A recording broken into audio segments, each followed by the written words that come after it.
Welcome to the chat. Welcome to the show. I am here with my fabulous co-host from Near Mint Condition, Omar. Omar, how's it going? It's going okay, buddy. How's everybody doing? Thank you for joining us tonight. Really excited to talk about this Marvel comic book. Yeah, I was glad that you recommended it or suggested it because I actually hadn't ever read it, and now I need to read all the side books Oh, to it. you've never read Civil War? No, so this was a great read for me to read it, and now I need to read all the side books, which I'm happy to do. Where could people find Civil War, by the way, because it's still in print? That is an excellent question. For all your collected trade needs, you can go to instocktrades.com where you can get up to 50% off your collected editions. Loyalty discounts add 2 to 3% an order. Omnibroslive, that's us, gives you a quarterly discount that adds even more off on your order. Orders of $50 or more in the United States get free shipping, fabulous packaging, and the best customer service around. That's Emily. So thank you, IST In Stock Trades, for being our sponsor. Well said, Jess. Thank you for doing that. Thank you, buddy. We've already got questions about He-Man. Oh, yes.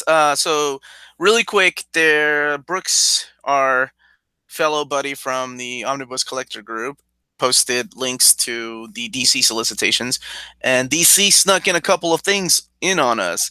One of them being Absolute Day Tripper, which I'm on the fence about because I love Day Tripper. It's definitely one of my top 5 favorite independent books, or I guess it's still independent, even though it's Vertigo.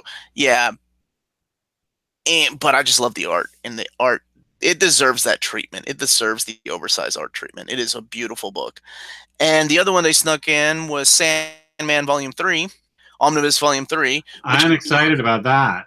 Which includes the Overture, the Death series, and a couple of others. I don't know. I forgot to pull up the solicits, but I can't recall if it's $100 or if it's $150. Because the first 2 Sandman Omnis were $150, I believe. This one, let's see. I'm not sure. But the one that I'm excited about is definitely $150 while you look that up, and that is the He-Man and the Masters of the Universe Omnibus. Nerd. Yeah. Okay. Look behind you there. Kettle, meat, pot. So it is $150 Sandman. Sandman Volume 3. Yeah, I kind of figured they know people will buy it. I mean, nobody in their right mind is going to jump in with a Volume 3. I mean, they've already devoted or set aside money for this. We didn't know it was coming. I'm kind of surprised they did it this way. I'm happy because I have the first 2 Sandman Omnis, and I am more than happy to upgrade that mishmash of books into omnibus form. I have them in Absolute, but I have 1 through 5. I don't have Death, and I don't have Overture, mainly because they're $100 books each. And this is 3 of those Absolutes put together. This is Volume 5, Death, and the Overture book. I'm sure it's not going to contain the bonus stuff, kind of like what the Omnis did, but still, man, that's a hell of a deal. I mean, you're paying $150. That's almost the price of an Absolute. Because an Absolute, I think the Sandmans were $100. Yeah. And an Overture's $100. And yeah, He-Man and the Masters of the Universe is solid. I really enjoyed that run. Abnett, and there's a couple of Giffen worked on it. I had stopped reading it a couple of trades back, and I think they ended up canceling it. I think the last thing they did was a crossover with the Justice League. Can't remember exactly what it was, but yeah, this is a lot. It's like 1,400 pages. That's crazy. That's a lot. Yeah, but man, like, one of my favorite artists, one of those underrated artists, and I don't really hear a lot of people talk about, is Freddie Williams, and he did a run on Robin that was completely solid. He was the main artist on a lot of that book, so definitely excited for that book. Yeah, and Super Sons Omni, they're making it $75, and they added a couple of books. They added the Dynamut special one shot. Yay! Can't remember one of the another special, and then a couple of other books they added. So it's bigger than what we thought it was going to be initially. So I'm pretty excited about that. So Wait a minute. DC loves to sneak in some like extra books in there because these were definitely not on anybody's radar. Super Sons Annual, Superman 10 and 11, 37, 38, Teen Titans 15, Super Sons Dynamite Special, and a story from DC Rebirth Holiday Special #1.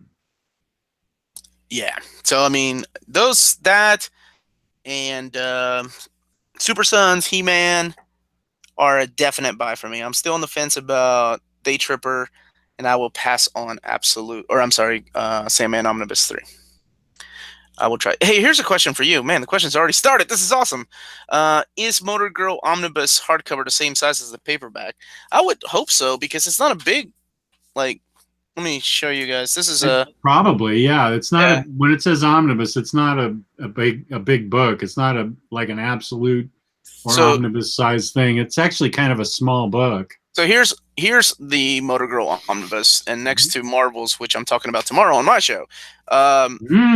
This is an oversized hardcover. The Marvels is, and you can tell this is the size of a trade paperback. So I would hope that Motor Girl trade paperback is this size, the size of the hardcover. Yep. I just had that out there because I was starting to read it. Motor Girl? Yeah, I like it a lot so far. Yeah, it's really good. But I forgot. Honestly, I had forgotten that we were going to do this episode, and I had started reading Marvels because I'm doing a show about it tomorrow. And I'm like, oh shit, I was supposed to read Civil War. Damn it. And luckily Civil War takes absolutely no time to read though. Yeah, I thought I was reading a big thick book, and it turns out that half of it is script and ideas and interviews and stuff, and then it's just 7 issues and then a bunch of filler. It's kind of a rip. Yeah. I didn't pay too much for it. The hardcover, less than half of the hardcover is the actual story, the 7 issues. Yeah. The other half is like the script. I mean, I love Steve McNiven's art, but I don't need the extra, bullshittery they fill it up with. So let's jump on to the discussion here.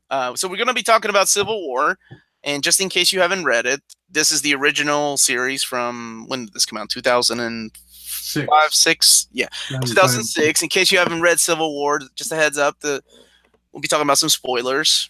And Gabe's going to join us, or should be joining us soon. If you have read it, please join in the conversation and let us know your feelings about it or what you thought about it. All right, man.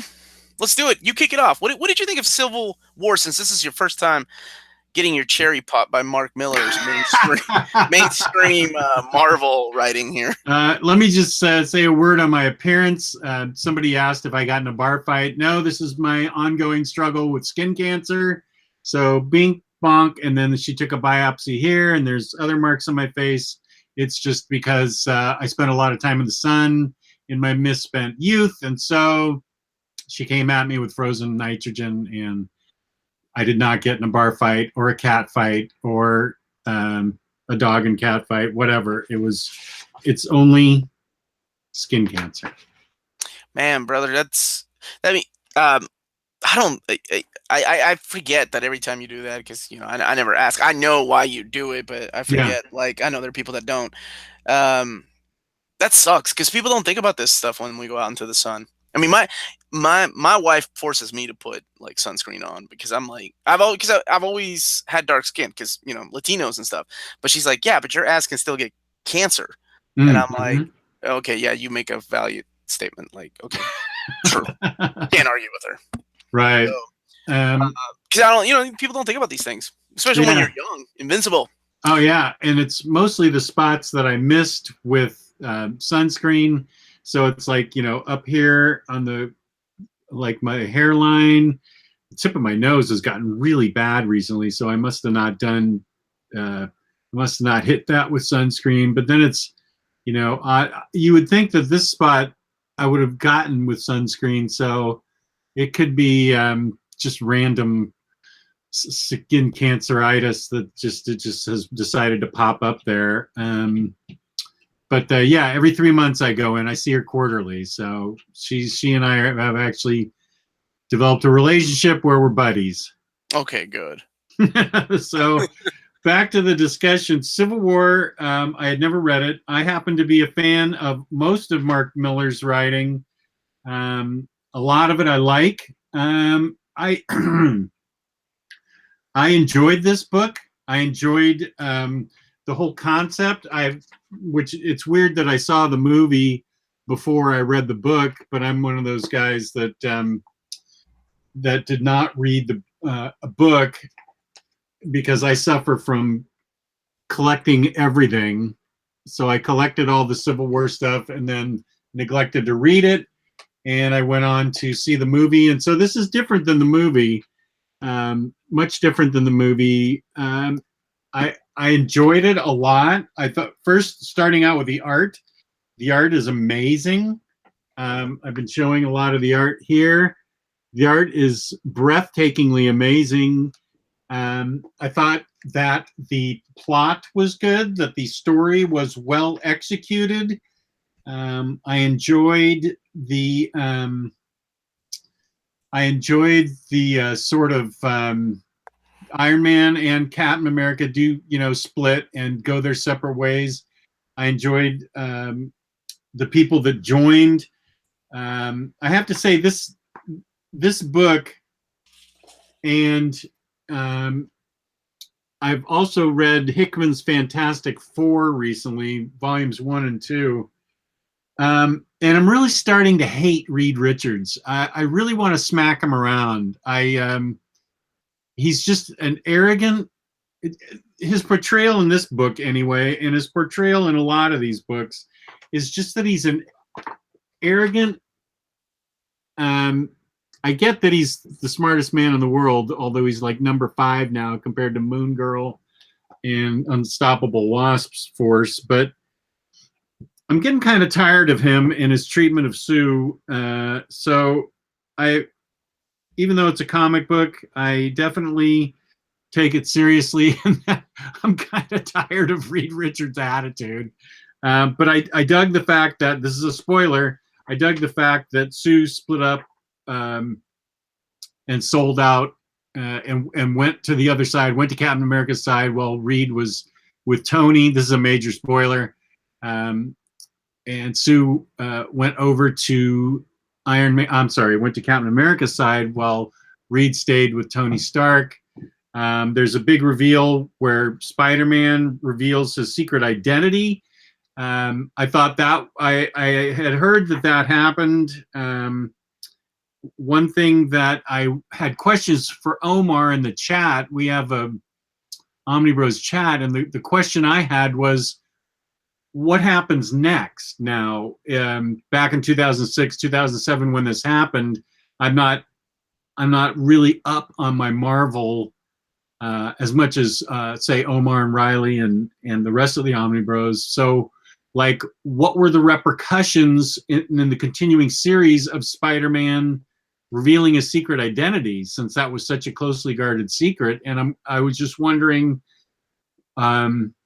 whatever happened to this hero initiative, and what did it lead to?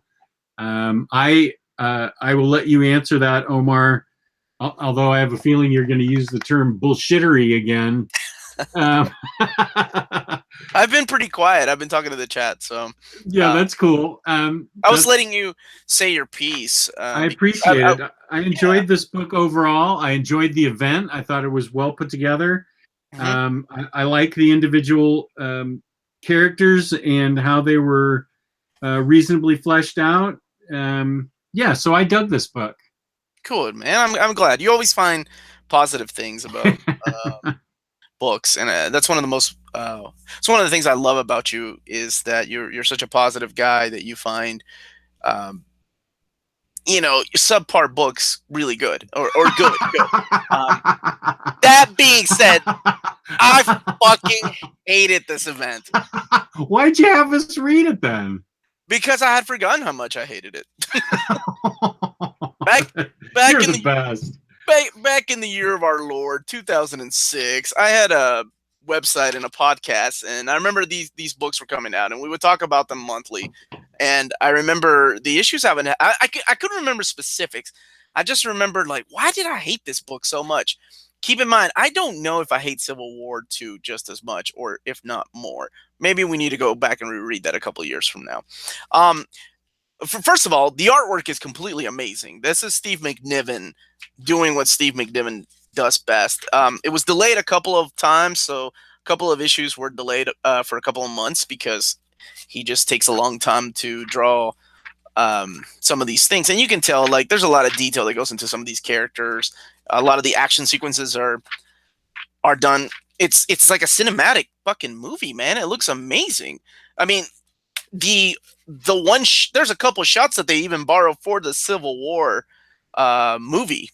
The one shot where Tony Stark is shooting the repulsor blaster, I assume that's what it is, on Cap's shield, and Cap's blocking it with his shield. That shot was borrowed. This shot from this image right here from I think this is issue 7, the cover to issue 7. That shot is borrowed in the Civil War movie when they're fighting Bucky. Yeah, so this has nothing to do with that movie, really, other than just the title and characters fighting each other. I hate it. So here's the thing. If you don't know who the New Warriors are, then yeah, this totally makes sense. You're like, oh, these guys are a bunch of idiot kids that got everybody killed, right? No, the New Warriors were a well-established team in the 90s, and they have gone up against, like, Herald of Galactus, the Sphinx, like not even C-list villains. And then to be taken out by, and they're not even taken out, they just make the stupid mistake, because I hated that New Warriors miniseries by Zeb Wells, the reality TV show thing. Thank God my boy Richard Rider was up in the Annihilation, because he would have ended up getting killed, and I think they even mentioned that later on.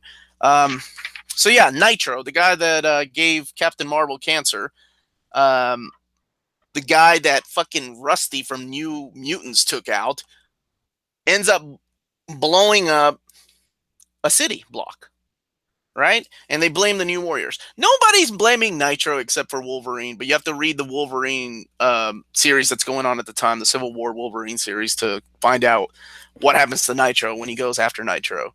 Everybody's blaming the New Warriors, which I thought was really shitty. Like, the dialogue, that's another thing I have a problem with. I hated the dialogue. The dialogue is so cringy. Oh, it's atrocious. Here's another thing I remember. I'm just flipping through here, by the way. I'm getting memorable shitty moments from Civil War. Can we rename this episode to memorable shitty moments from Civil War? Sure. Where the Human Torch, right? One of the most powerful beings on the planet, a guy that has gone up against gods and cosmic beings, gets taken out by a goddamn beer bottle at a nightclub for, like, chasing some tail. And he gets taken out. I'm like, no, that doesn't happen, Mark Miller. I know what you're trying to do. So here, and this is an honest question, because I don't know if they're talking about getting this pushed as a law, right? So they're talking. Maria Hill has a meeting with Captain America. I guess she wants him to be the poster child for the Registration Act. Now, Captain America should know damn well the Registration Act didn't work on no damn mutants in 1986. I don't know why he's even having this conversation.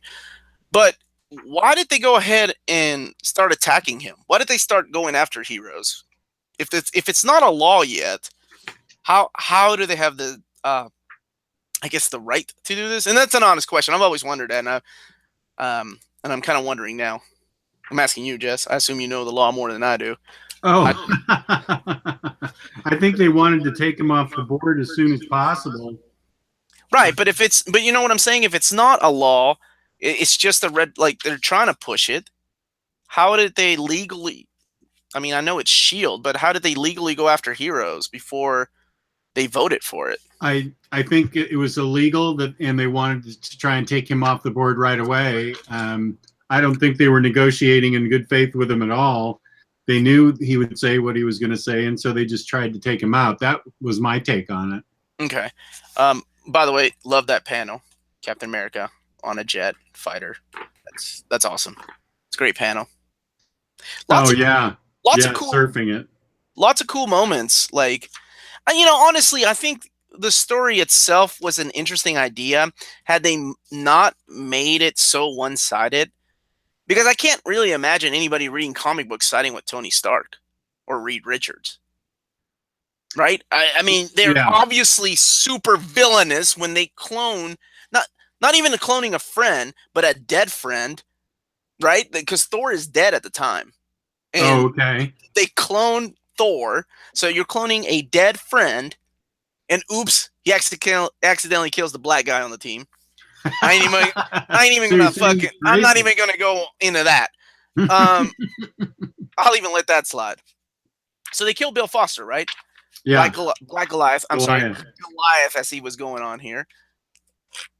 And like nobody except for Peter Parker's like, hey guys, I think we're bad now. We just killed a good guy. Like nobody's questioning these methods. Like, no, I think we're being kind of villains here. And making this, I like the idea of the negative zone 42, the prison. I thought that was a really cool idea. Like I said, there were a lot of cool ideas in here, but oh my god, the execution was so shitty. So shitty. So shitty that I felt like I was reading something that I think I was missing chapters. And I don't remember if I had to go and read like what was going on in Punisher or what was going on in Daredevil. Because I remember in Daredevil, I think Bullseye had at one time he was wearing Daredevil's outfit. So in issue 1, I don't think that's Matt Murdock. I think it's Bullseye. Yeah, so there's a lot of things in here that I wish they had collected like as maybe an omnibus format. And the reason I own this is because I absolutely love Steve McNiven's artwork. I think Steve McNiven is a phenomenal artist that could take a shit recipe and make it gold. Kind of like what he did with this. Mm-hmm. It didn't feel like it ended. It was very anticlimactic. Yeah, I will agree with you on that one. Here's some speaking of things that just going on. I know you did not notice this. Like you had to been reading comics to know this was a big deal. And it just, oh, here it is. Okay. So this panel right here, during this run right here of Civil War had a lot of little tie-ins. Like I want to say like 15, 20 tie-ins, right? And one of them was called The Return. And Marvel marketed this Civil War, The Return. Like, it didn't say the return of who, what was going on. And you notice this guy right here? Yeah, I did notice that. Right, okay, so that's Captain Marvel, right? Yeah. Captain Marvel died of cancer back in, what was it, graphic novel, I think it's 83, 84? Somebody take my geek star away. Anyway, he had died. And Marvel made this event called Civil War: The Return, and he came back. But then later on, spoilers, not that anybody gives a shit, turned out to be a Skrull, right? Oh, but okay. I'm like, what was even the point of that if they're just going to use him for one fucking panel in this story? So there was a lot of things like that was happening here. I felt like I'm missing half of the damn story. And I understand what Mark Miller's really good at people, like, getting people excited over, like, amazing dialogue, like, thou art no Thor and things like that. So you're like, yeah, that's badass, Hercules. Give me a fucking break. Maybe if I was 15 years old, I would have been like, oh, dude, that's so badass. Captain America and Iron Man are fighting. And then the ridiculousness of how Captain America gives up because, firefighter Fred and EMT Eric and Bob the fucking Builder take him out. Like the everyday man. And Captain America's Bob the Builder. Yeah, I had to throw him in there. Just like the idea that he's like, oh shit, that's right. We're fighting for the people. That's right. Okay, let's stop fighting. I give up. And he starts crying, and I guess it's supposed to be an emotional moment, but I was so dead on the inside after reading this. I just didn't give a shit. I mean, I don't know why Cap couldn't look at the buildings that they've been blowing up for the last few issues, or all the things like cars and stuff they've been blowing up. And this continues over to Captain America 25, which thank God was written by Ed Brubaker, not Mark Miller. Yeah, this is what I feel like he made Tony Stark so douchebaggy that by the end of it, I'm not surprised that Tony Stark is totally hitting on this dead boy's mom. I'm like, yeah, I saw that coming. Tony Stark just became a super villain. Yeah. So that's kind of how I felt about it. I have not gone on the chat yet because I feel like I pissed a lot of people off when we were talking about Identity Crisis. No, I don't think you did. They're not disagreeing with you. They're talking about the weather in Cleveland right now, but it's Cycle Cleveland on that's why. That guy. Cycle Cleveland takes us off on a tangent every time. So, part of me wishes that I was as analytical and when I say critical, I mean critical as in critical thinking, not being critical like taking it apart. Mm-hmm. But if I could look at something critically, and again, I'm using that word as a reflective type of critical thinking. But sometimes I wish I could be more analytical towards a book and come up with the negatives that you found, because that means you're really diving in deep and you have an understanding of the comic book form and what's pleasing and what's not pleasing, and then the other part of me just says, just enjoy it, and that's what I did. But at the same time, I feel like I'm just not capable of diving deep enough into these things to really tear them apart. And I don't know why that is, because your analysis wasn't off by any stretch. I mean, that was your opinion, and you supported it and backed it up with facts and stuff. So I just feel like sometimes I feel like I'm missing something when I like a book and you don't. I'm like, why can't I analyze like that? Why do I take these comics at face value so often? Well, maybe that's good though. Maybe that's how you enjoy things more. There's nothing wrong with that. Just because it doesn't make you enjoy this experience any less, right? Like, it's just my way of thinking. I can't. Maybe I'm more attached to these characters. I don't know, honestly. There are a lot of things in here that piss me off that I can go about. Like, I remember Nighthawk, like, telling Cable and who was it, Stature, like, okay, let's get out of here, and Cable following him.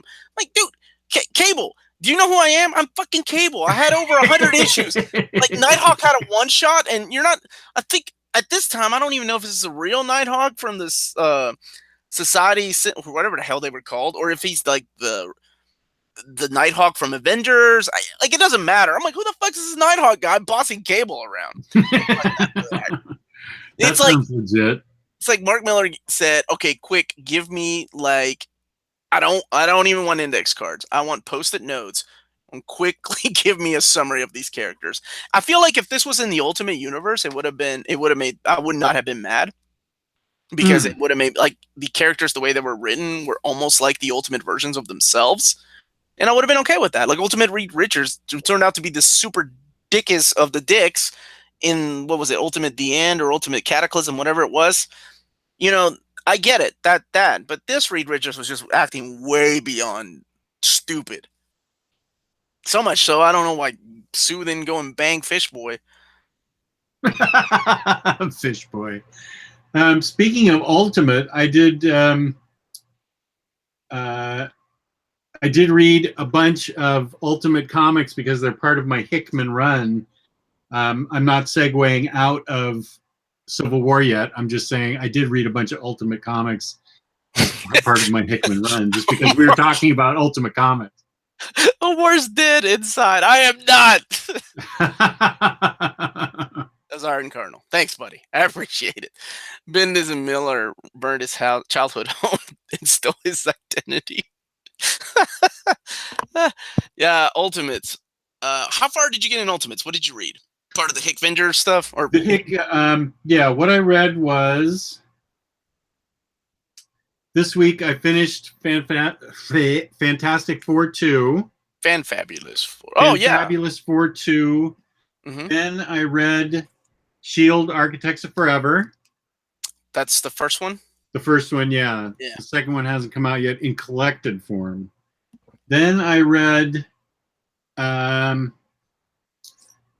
Ultimate Thor by Hickman, Ultimates by Hickman, Part 1, Ultimate Hawkeye, and then Ultimates Part 2 by Hickman.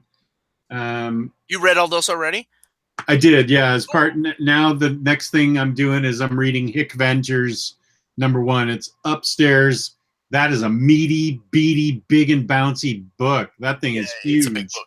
Okay, so I had given up on the Ultimate Universe by then. What tell me a little bit about his run on Avenger or Ultimates. Yeah, have you read Mark Miller's Ultimates? I have. I read that probably 4 years or so ago. So I don't really. I mean, I remember enjoying it, but I don't really. I remember I enjoyed it, but I don't really remember. I remember Hank Pym was like a wife beater and had problems. And I can't really remember very much of it. But this one's very much a Shield-driven. Especially Hawkeye, but Hawkeye and Ultimates, it's really a Shield type. It's really Shield and Nick Fury dealing with crises after crises. Thor starts out in a super soldier program in like France or Europe, something like that.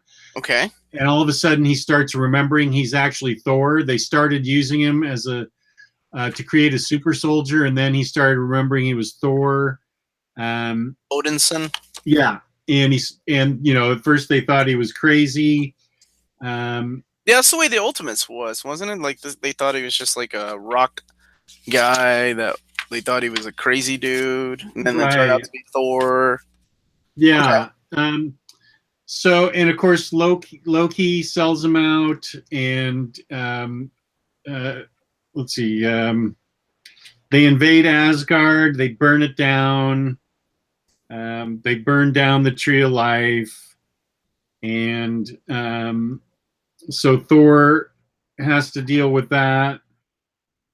And then there's a bunch of other amazing crises that happen on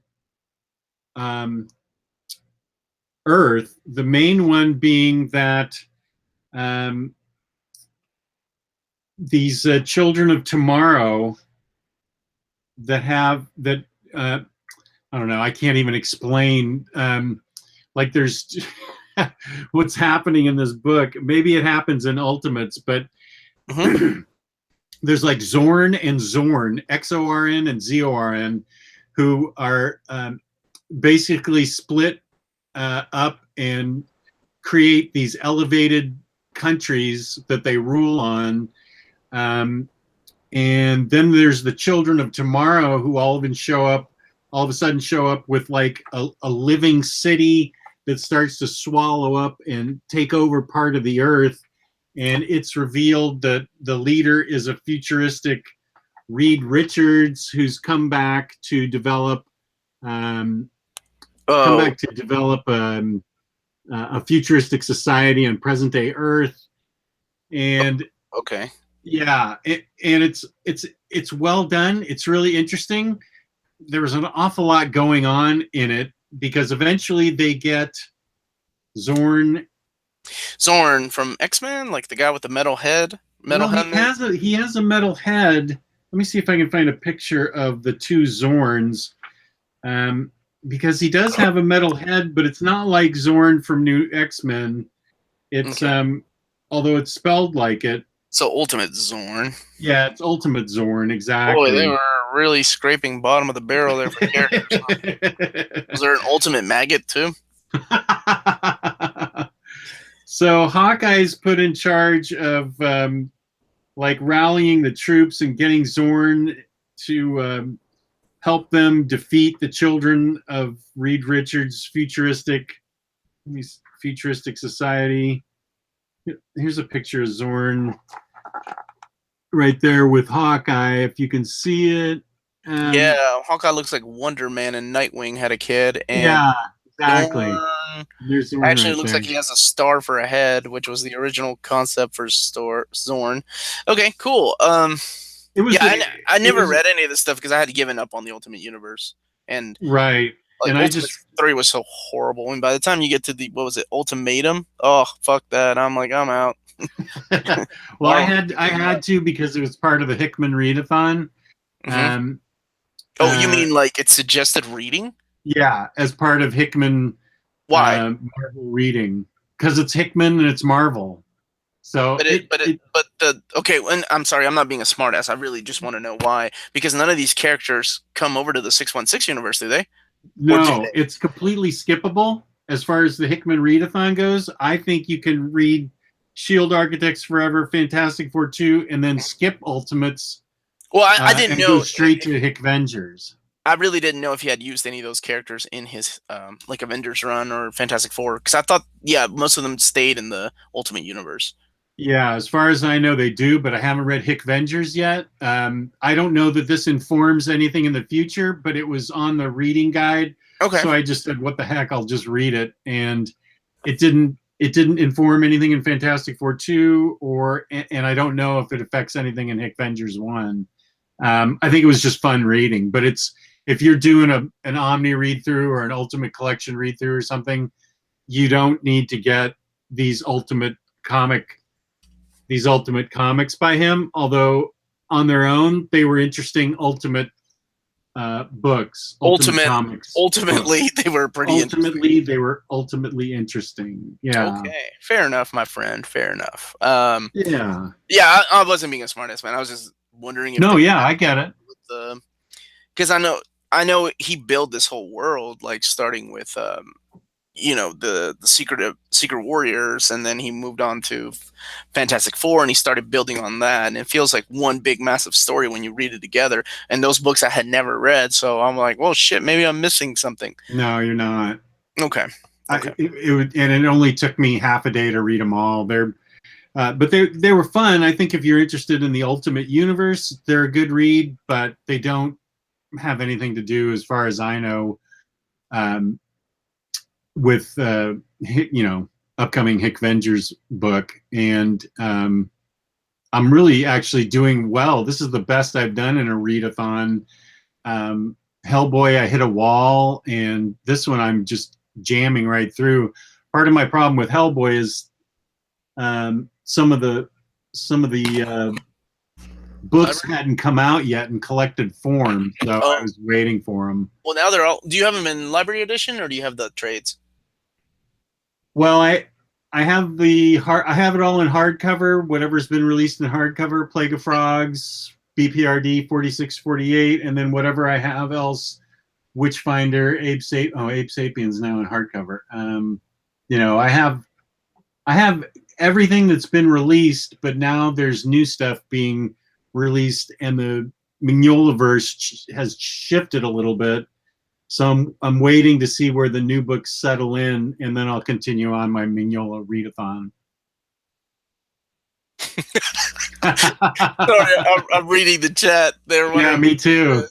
And, it's funny. Taylor Brass, that I heard Jim Mint offered Gabe an exclusive deal. No more OmniBros. What a shitty way to find out. We find out through the chat. They know before we do. That's funny. And Trigonosis is trying to attach his Kalax to the wall. Well, yeah. So you have little kids? Yeah, if you got kids, you attach those. I think he has a little dog.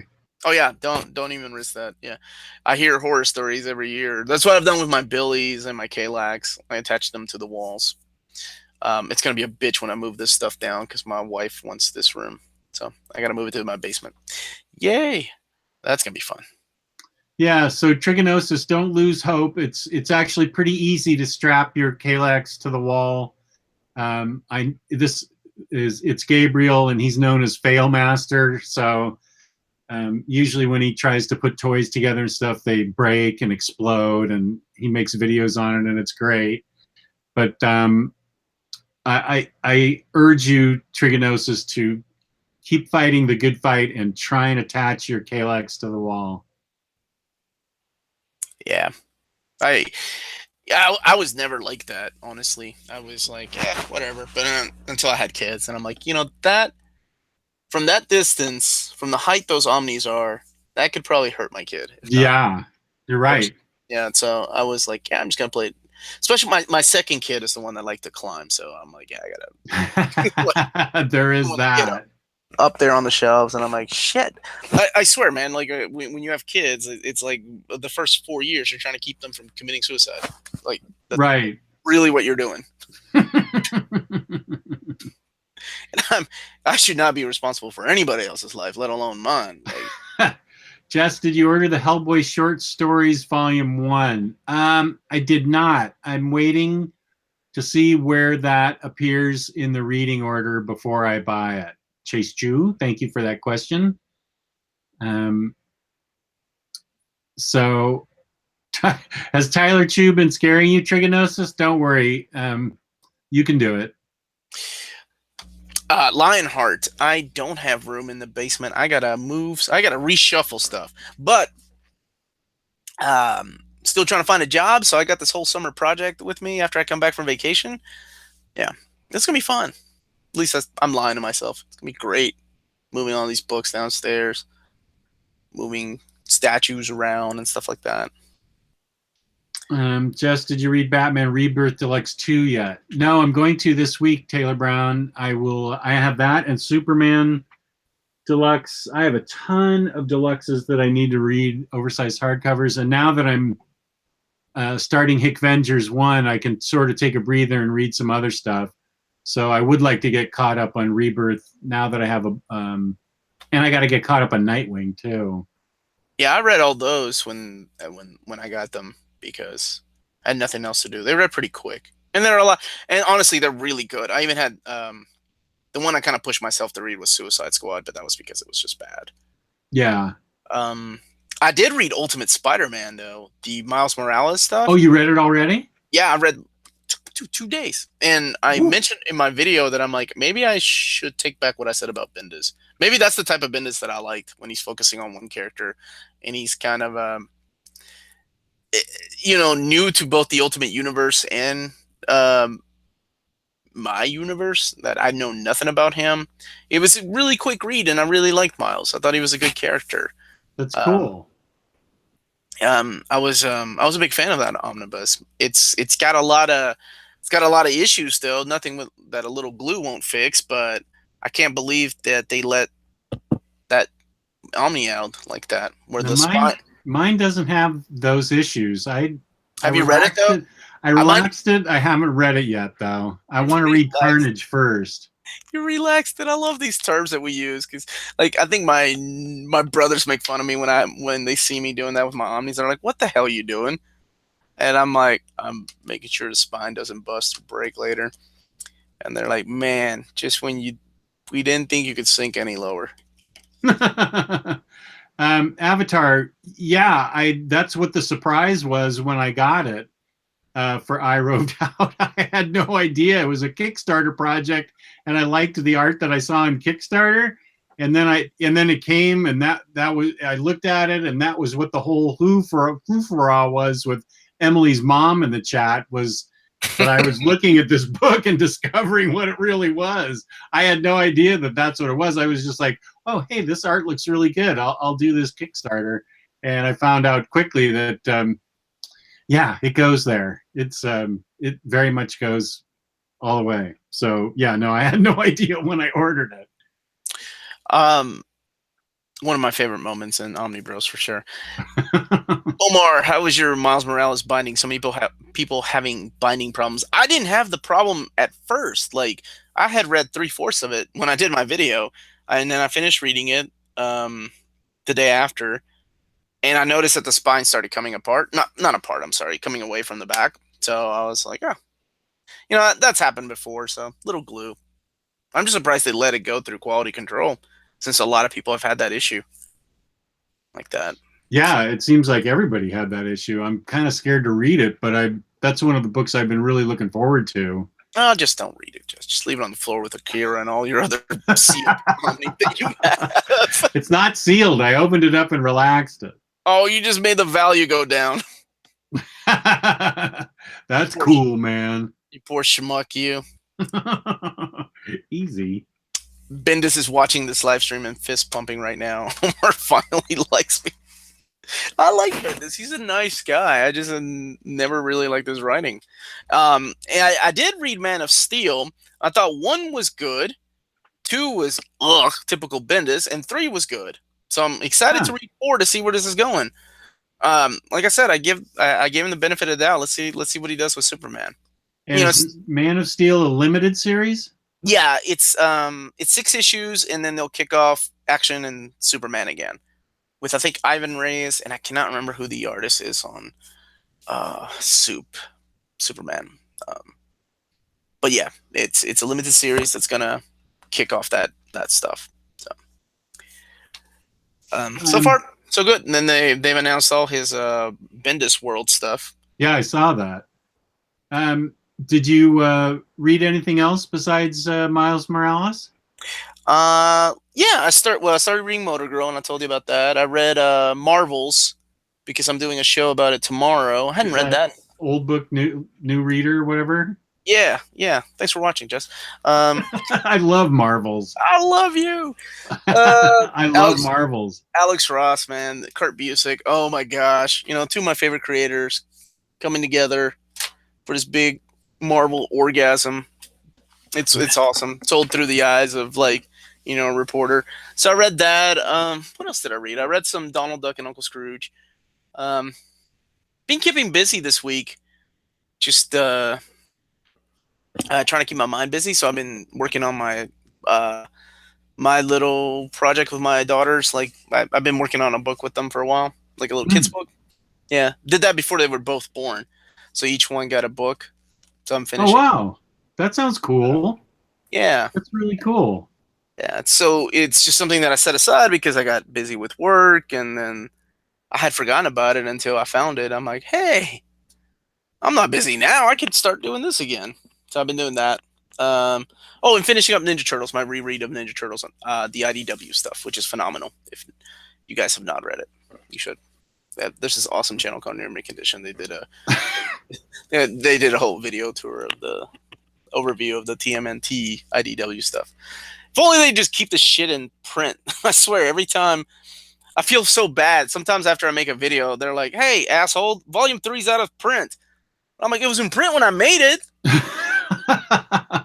So some of those big TMNT books is out of print now? I think Volume 3 just went out of print. And I'm not saying out of print. It's just IDW constantly reprints these books. Like Transformers Phase 1, for example. But they've been really slacking lately. So I don't know what they're doing with Transformers. I know they had this stupid damn softcover omnibus that I don't think anybody should buy. You remember the compendiums by Image?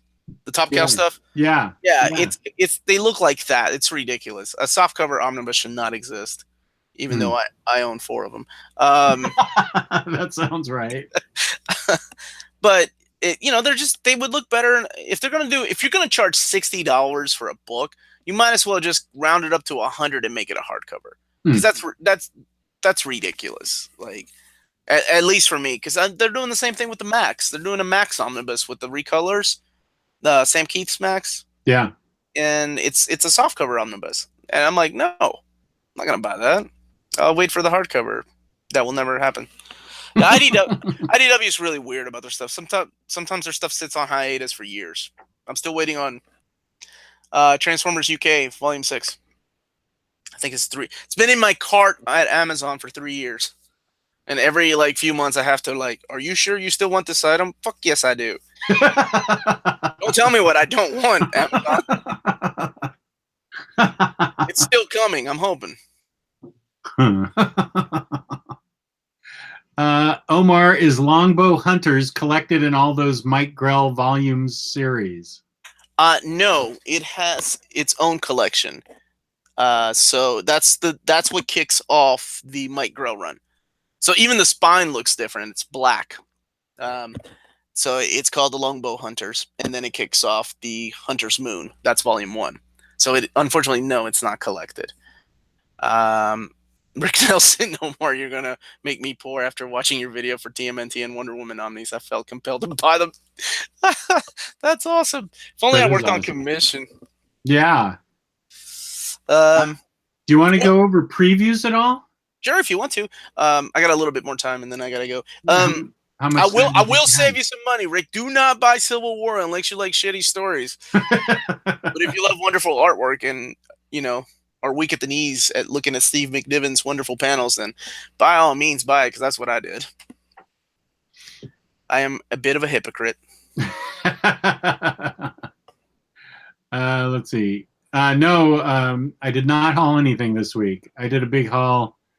You hauled last week. I saw that video. Yeah, I hauled last week, but nothing came in this week. I think it'll probably come in later this week, so I'll have something for next week. We got what? Ven Omnibus. Here, let's look at the list really quick. I know you've got it pulled up. Master of screen sharing here. Just a second. Let me. Yes, Rick Nelson. Weed out that shit with that Marvel Unlimited. That's what I do. No, Jimmy, I will be leaving tomorrow. Dang it, I didn't know Jimmy was going to be here. I was going to give him a shout out in my on my channel tomorrow. I still will, Jimmy, whether you watch it or not.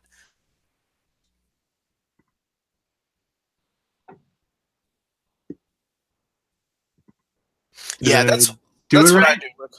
I don't know. I'm still on the YouTube. Let's see. It looks like you did. As long as you have yourself highlighted and share away, brother. Okay, can you read it? Yeah. Are you having a hard time reading it? No, I just want to make sure we're on the same page, so to speak. Jerk off.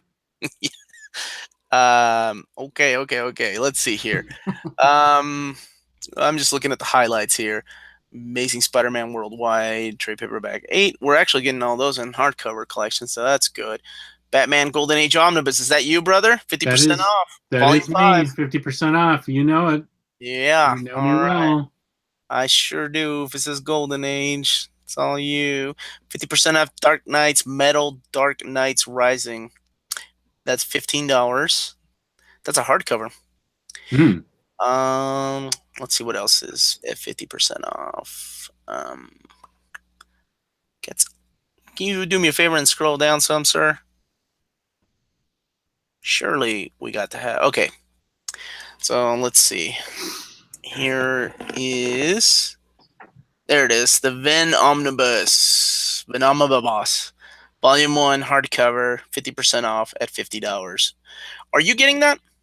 I'm kind of on the fence. I'm easily pushed over onto the side of buying it, but I'm kind of wondering, do I really want to read that much about Venom? He is a great character. He has been written and drawn really well throughout his creation, but I don't know. I'm sort of on the fence. What do you think? This is the side of Venom I never liked. This is the hero, the lethal protector stuff. I like my Venom evil, going after Spider-Man and killing him. I like him a little more one-dimensional and wanting to eat people's brains. But that being said, I've got mine pre-ordered. Okay, so this is the hero Venom. Yeah, this is when he starts like redeeming himself, and I think it all kicks off with Lethal Protector. No, actually, I think they're going to include some of his early appearances. If I hold on, let's look it over. Hold on a second. Let me see. Okay. You stay talking and looking pretty. Give me a second. Let me double check. Because I forgot. There's also that Venom versus Spider-Man hardcover coming out. Like I think next month. I think that comes out a little bit later, towards the end of the summer. Oh, really? I really thought it was next month. Something you can check, but I feel like it comes out later, like maybe even October. But I could be wrong, because I'm wrong about a lot of things. Okay, so I think maybe I had those mixed up. So that one over there includes his early appearances, including the Maximum Carnage storyline. Because, a Maximum Carnage storyline should be included in a Venom story omnibus. Not a Carnage omnibus. Right. That's the Spider-Man Venom one that has Maximum Carnage. Yeah. So this one here collects Lethal Protector. So it does kick off with him redeeming himself and being like, oh, I think I want to be a hero now. 1 through 6, and then Funeral Pyre 1 through 3, Daredevil 323. It looks like all appearances by him in the early 90s. Iron Man 302. I gotta say, I am a fan of this story. The Darkhawk 35 through 37. I'm weak for Darkhawk, though. I like that character. Venom, the Madness 1 through 3. Venom, the Enemy Within 1 through 3. Incredible Hulk versus Venom, which I think that was a one-shot that was a mail away. Like you have to send off some Nabisco cookie thing or something. Venom the Mace, the 1 through 3, Night Watch 5 through 6. That was the Spawn-like character. Venom Knights of Vengeance, Spider-Man the Arcanist Project 6, Web of Spider-Man 118 through 119. So it does include some Spider-Man stuff. Adjectiveless Spider-Man 52 and 53, and Venom Separation Anxiety. That's the one. That's the miniseries that included a lot of his other symbiotes, or I'm sorry, what do they call them in the trailer? Symbiotes. Symbiotes. Symbiotes. Which Venom. is weird. Yeah, whatever. Fuck them. Venom, Carnage Unleashed 1 through 4. Material from Silver Sable and the Wild Pack 18 through 19, and the Venom subplot pages. And, I mean, a lot of stuff. $100. It's gonna include a lot of these miniseries that probably will not be included anywhere else. So if you want to see the progression of Venom go from, guy that just wants to eat Spider-Man's brain to, I kind of like being a good guy, hanging out with the semi-good guys and living on Central Park. And this is for you. My question, is it Eddie Brock the whole way through, or does at some point it switch to Flash Thompson? No. This is all Eddie Brock. Flash Thompson didn't happen until, how much do you want me to give away? Because Mark Miller, once again, during this Marvel Knights Spider-Man run, gave, I think, Eddie Brock cancer and killed him. Oh. The symbiote went to what is his name? The Scorpion. So the Scorpion, that's the Venom in Civil War, is the Scorpion Venom. And then that Venom went on to join Thunderbolts, and then they decided to take that Venom and give it to Flash Thompson, who had recently lost his legs. Because that was after Brand New Day? Like during that storyline of Brand New Day is when you get this whole, Flash Thompson went to war and he lost his legs. That sucks. Mac Gargan. Thank you, Rick Nelson. Yes, I can't believe Mexico beat the shit out of Russia. Go them. Peru lost. Damn it. Now they got to face off against, was it France or Denmark? I can't remember. One of those countries on Thursday. Sorry, talking about the World Cup. Tyler Trent, Ice Cream Man was 42% off. I just checked.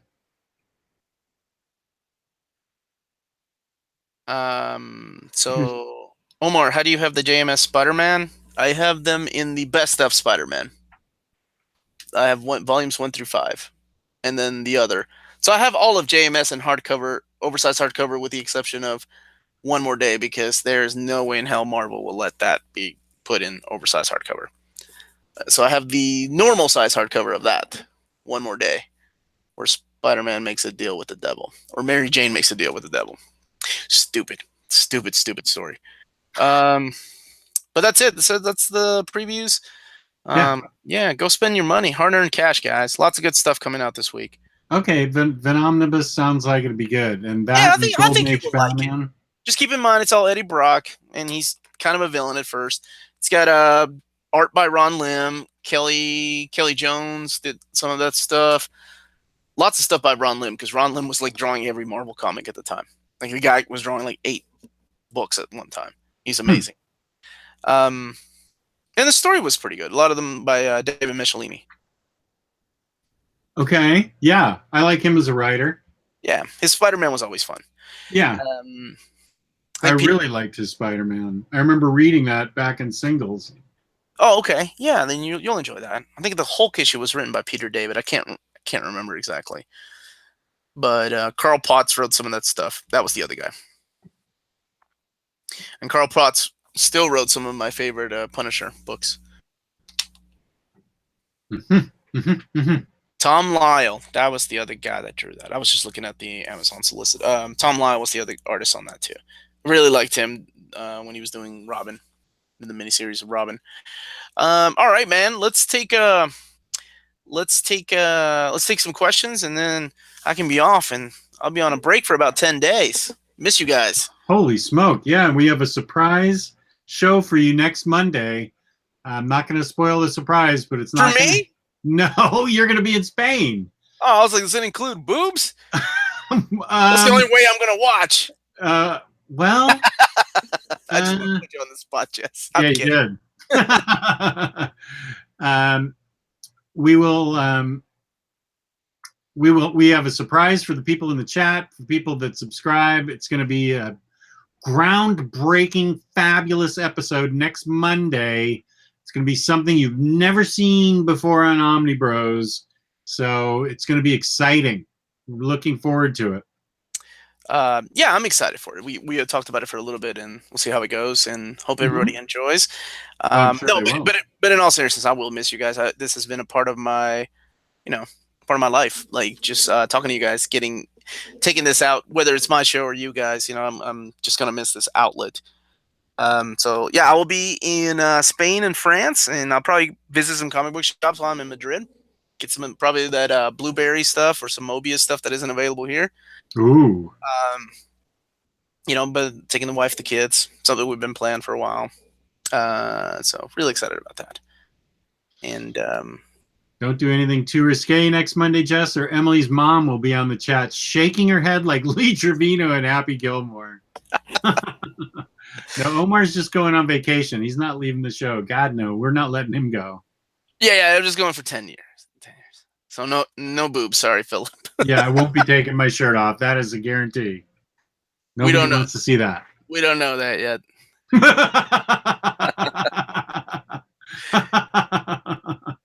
Omar signed a contract with Jim Mint also. You're losing everybody, Jess. I am. Pretty much it's gonna be you. OmniBro. It's gonna be OmniBro, but you're the reason they watch, my man. You're too kind. You're too kind. Well, they don't have any other fucking choice. You're on every damn show. That's only because I wanted every show to be on time, so I host it so it'll be on time. I gotta say, you're probably the most responsible one of us, though, for sure. Out of all of us, like you're always like, "Hey guys, what's the topic? Hey guys, what are we doing? Hey assholes, where's everybody at? Let's get going." Like last week when you were yelling at me, and I'm like, "I don't have the link yet, dude. Why are you yelling at me?" That was so funny. Oh, oops. You're like, you're running 2 minutes late. Yeah, no, it's great. I'm glad we have you. You're the guy that keeps it together. If not you, this whole thing would fall apart. We'd have a show like on a Saturday at 1 p.m. like last minute, kind of like the way it used to be, I guess. But now there's structure. There's things like that. There's a man that's responsible behind the scenes, and he keeps the show running. You're that little cog piece, cog piece that keeps the whole thing turning, buddy. Now, wait a minute. Am I overexposed? Christopher Keel's accusing me of being overexposed like Wolverine. No. He would God, don't compare Jess to Wolverine. He is more like maybe Ken, Wolverine's bisexual son. Jess should be on every show and do 5 shows on his own every week. Oh, Philip Evans. Thank you. Philip really likes you. Nice, Philip Evans. Thank you very much. And does Jess or Jim Mint spend the most on statues? I am not even fit to shine Jim Mint's shoes in the statue department. I have my little statue collection that I'm happy with. He is a couple levels above me, at least a couple levels above me. He has some kind of nice statue collection. It is a beauty. Yeah, so he definitely has me beat there. Okay, Christopher Yale said he's joking. Okay, good.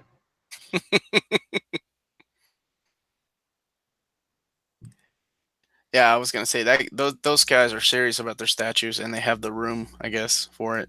I'm not that hardcore, and I think nothing wrong with the guys that are. I'm just saying I'm not one of those that collects every book either. That's just I have a question. I buy what I like. What's up, man? For the people in the chat, is Jim Mint married? Sounds like a personal question that you should ask him. Okay, because I'm wondering how he gets away with it if he's married. If he's a single guy, then I get it. Oh man, maybe he's one of those guys that lays the law down.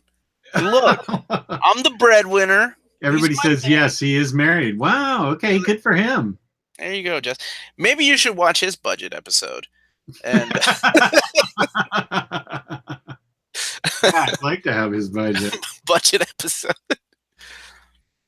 Okay, I now have 45 yeses. That's great. Thank you. And he's got kids. And he's got kids, and his wife's in the chat. Very nice.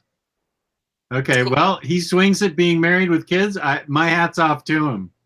He Jesse says what? Say what? Says nope. His wife lays the law.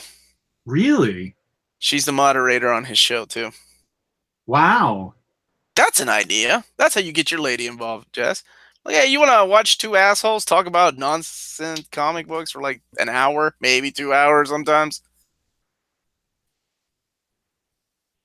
Just get your wife in the chat. Maybe for the Valentine's episode next year, we'll get all our gals, because I think we did that before. Mm-hmm. We did it for this year, and you I think we had to. You pussed out. Yeah, you were like, I'm not doing that. I'm not doing that, guys. You guys do that. You're on your own. That's right, because I feel like the chat would just crush me. Yeah, you were like, those guys in the chat are going to throw me under the bus. I'm like, no, man, they love you. And you're like, no, the minute my wife finds out how much I really spend, I'm out. That's right. So that idea is out the freaking window. Forget it. Oh, man. Not a chance. The Han protocol, the protocol's busted. Yeah, right. Mrs. Bragg, have you heard of a thing called the Han protocol? See, look, they're saying they won't throw you under the bus. What's up, Charlie? I'm starting to think Jess is just married to one of his statues and not an actual human being. I've never seen or heard of her. The guys in the group, I mean, the OmniBros have met her. Yeah. She's a nice lady. Just bought a used Superman Death and Return Omni and just found out. Oh, Jurgen signed it. Wow, nice. K-Dog, which version? You got the good version, right? You didn't get the first printing, which leaves out the Matrix story, which is stupid, and it has the horrible newspaper paper. Oh, what's my favorite Spider-Man run? That's a good question. I like a lot of Spider-Man. Yeah, I'm interested in the answer to this too. You know, I really like oh man, which one should I go with? Because I like Kraven's Last Hunt. It's like one of my favorite Spider-Man stories. I absolutely love that. I think it's one of the most perfect Spider-Man stories. But I think my favorite run, I really like the beginning of JMS's run. I thought JMS did a phenomenal Spider-Man. But I'm going to be true to myself, then I'm going to say David Michelini's run. I really liked his run. I thought he had Spider-Man down, and he knew, and obviously he knew what to do with the character because he was writing Spider-Man for over 10 years. It's a long time. I guess Slot's been up there too. And when is the T-shirt with no pants Donald Duck tribute episode going down? We all have sailor caps on. First of all, I get to be Uncle Scrooge, not Donald. If that's happening. Red coat, Uncle Scrooge. See you later, Jesse. Okay, good. K-Dog got the second one. Second printing, good, yeah. Nobody needs that shitty first printing. Taylor Brown, there should be a show where the OmniBros have to answer questions without looking at their collections. Make it challenging. That would be, yeah. It would. I think it's a lot easier to look at something going, who wrote that after when? I do look around a lot. Yeah, he's right. I look around an awful lot. Yeah, they're doing a deluxe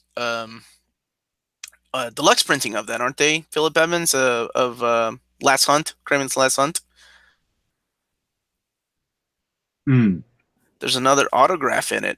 Oh man, it could be anybody. Let's see who was working on the books. This Simonson's John.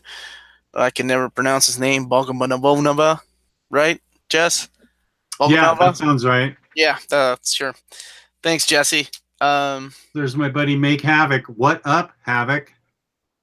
Oh yeah, I hadn't seen him in a while. Jess, what is a good, not Inkle universe Jodorowsky humanoids book? Well, here I am looking around. I'm not going to look, and I can tell you. I think Bouncer is my first choice. You stole mine, you bastard. Well, it was my question. Yeah, but I wanted to steal it. It's like that game. Like a game? Yeah, Bouncer. Jeopardy? Great. Yes, Bouncer is great. I really enjoyed Bouncer. But Wasn't that Jodorowsky? Yeah, Was he said not Oh, not Inkle Inkle. Universe Okay. Jodorowsky Humanoids book, if I understand it I'm correctly. surprised you didn't go with what's it called? Mad Woman? Mad Woman? Isn't it Mad Woman, the chick that's addicted to sex? I don't think I've read that. It's called Mad Woman? I can do it. Okay. Yeah, yeah. Let me make sure that's what it is, Jess. But Okay. yeah, I think that's what it is. It's Mobius drew it.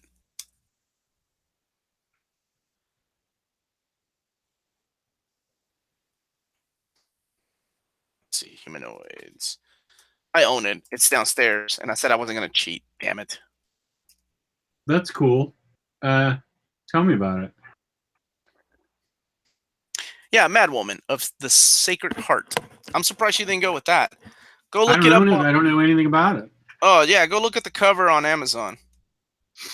Mad Woman of the Sacred Heart. I'm surprised. Based on that cover, you're gonna pull the trigger and buy it. Thank you. Thanks, Jimmy. See you later, buddy. Sandman Absolutes over Omnis. Yes, for me. I don't know about. Oh no for Jess because he has those. Mad Woman of the Sacred Heart. Yeah, look at that cover. Charlie, yes, they are going to print more Infinity Gauntlet box sets, but they're not going to come with the poster. So it's like second printing is what we were told. Son of the Gun is good. Chase Chu knows. White Llama is awesome too. Yes. And I would go John the Uncanny with the Sandman Absolutes just because of the oversized artwork. And I agree with that, but I own the Omnis, so I'm going with the Omnis. Yeah. So did you order that Mad Woman of the Sacred Heart? I'm going to after this show. It looks awesome. Yeah, like the entire, I think 90% of the book, she's just running around naked. Like, and it's an interesting read. Okay, good. And it's got gorgeous art by Mobius, and Jodorowsky wrote it. Yeah. Nice. That for sure was the one that I'm like, oh, that's Jess's favorite book for sure. Totally not going to say Bouncer. Forgot about White Llama. That's an excellent answer, too. I don't have that one either. That was funny. As soon as I was talking about her running around naked, my wife came in and said, hey, we need to check into our flights here in about 15 minutes. I'm like, oh, yeah, I can do that. So, Jess, this chick's running around half naked.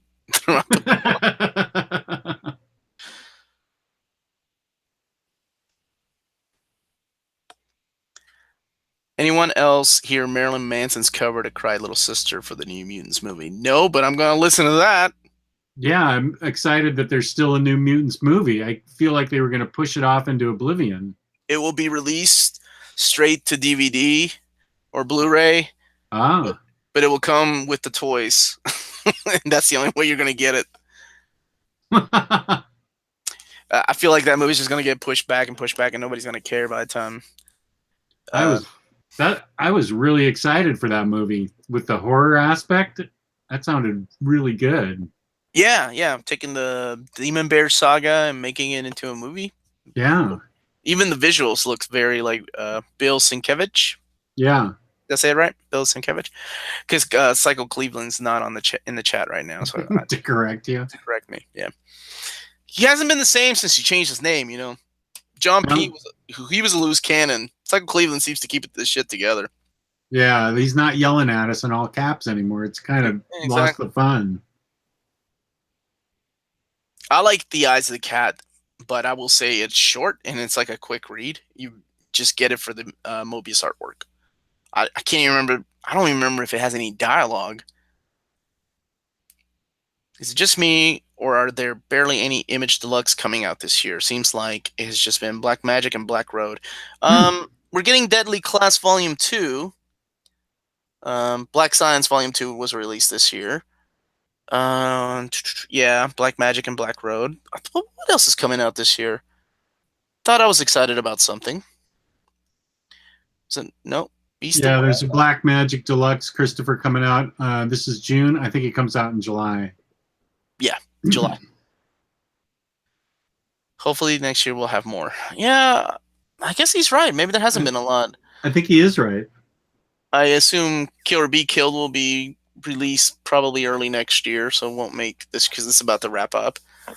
Hey dude, what was the I know we gotta be wrapping up soon, but what was the Brubaker book you didn't dig? Oh, it was a Rucka book. Oh, Rucka. Yeah. What was that? The Veil. The Veil. Okay, you didn't dig The Veil. No, gosh, it was awful. Really? I mean, it was so bad. I know I'm not supposed to be looking around at everything. I keep looking up whenever I say Veil. I look up for it, and apparently I must have given it away. I didn't like it so much. I did not pour root beer on it because I would never do that to Greg Rucka.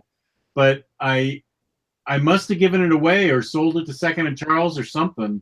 Because I don't have it anymore. It was. When was that written? When? Yeah. I don't know. Let me see. Because I was not the biggest fan of Stumptown. Oh, okay. Yeah, I wasn't the biggest fan of that. I liked Queen and Country a little more. But I wasn't the biggest fan of Stumptown. Matter of fact, I don't think I finished collecting it. So I didn't know when Veil came out. And for some reason, I thought it was Brubaker. Maybe because I always get the two. They're very similar writing styles.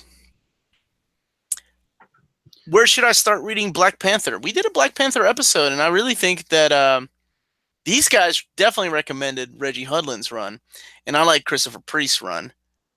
But those are both excellent starting points. Reggie Hudlin is more of an easier read. 2015 for The Veil. Veil. 2015 for Veil, yeah. And yes, as far as Black Panther, yeah, Reggie Hudlin or Christopher Priest. And each one of those has 3 or 4 ultimate complete collections, I think. Yeah. Did you read the first issue of The Magic Order by Miller? I did not. I did not. Yeah. No, Philip Evans. I don't know. Stumptown was not awful at all. Like Civil War. That's a different kind of awful. Who is your favorite Teenage Mutant Ninja Turtle? Mine? Character. Yeah. Oh character. my god.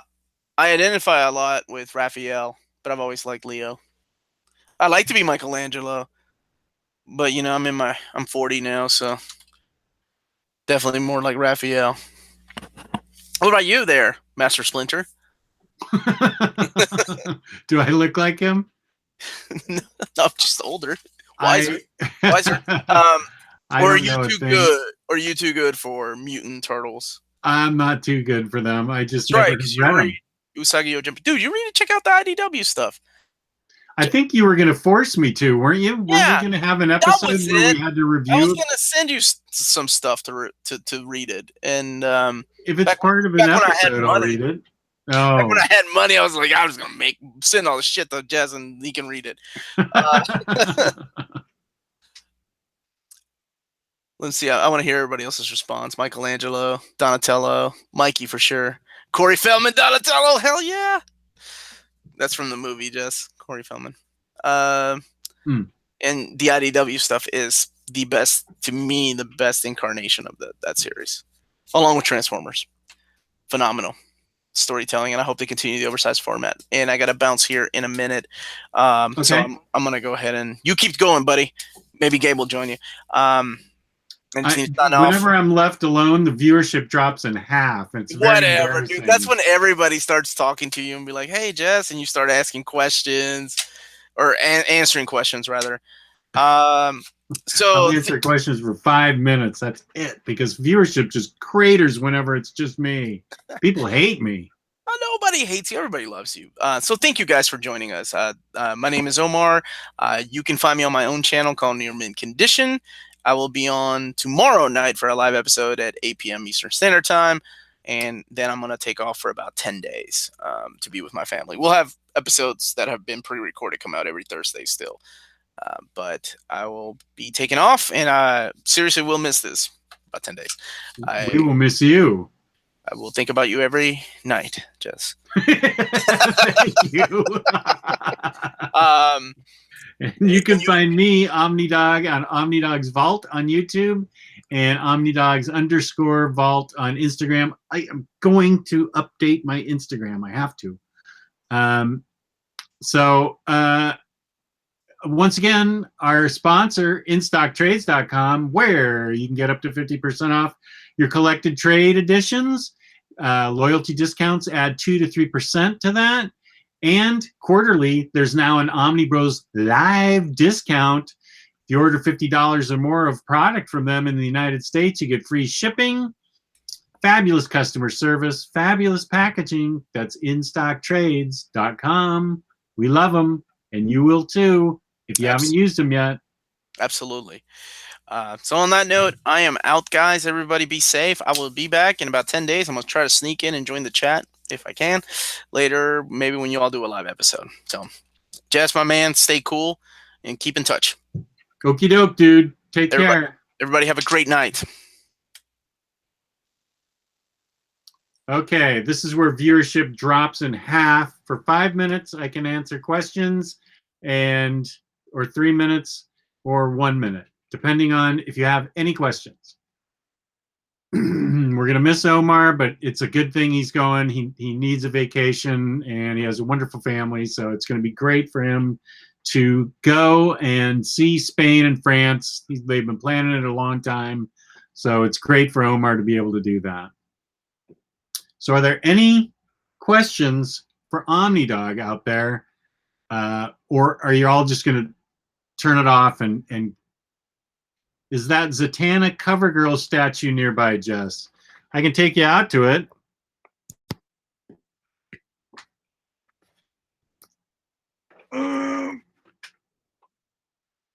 Yeah, let's go take a look at the Zatanna CoverGirl statue that came with the broken flame. She's right out here.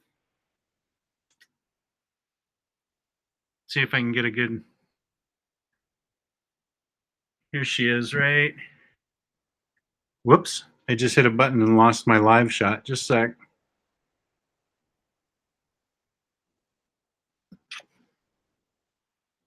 Here she is.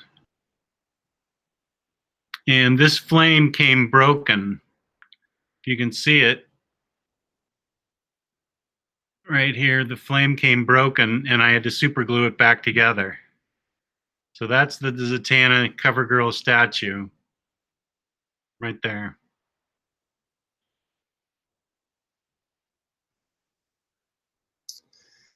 What will your next readathon be after Hickman? In the winter, I'm going to do Cosmic Marvel. Annihilation, Annihilation Conquest, and then all the War of Kings, Realm of Kings, War of the Realm of the Road to the Kings, all those. I'm going to be doing those Omnis and whatever else needs to be read. Tyler Trent, yeah, it's a good statue. I like it. Let's see. Oh, yeah, my Tower of Pops. This is my Tower of Pops right here.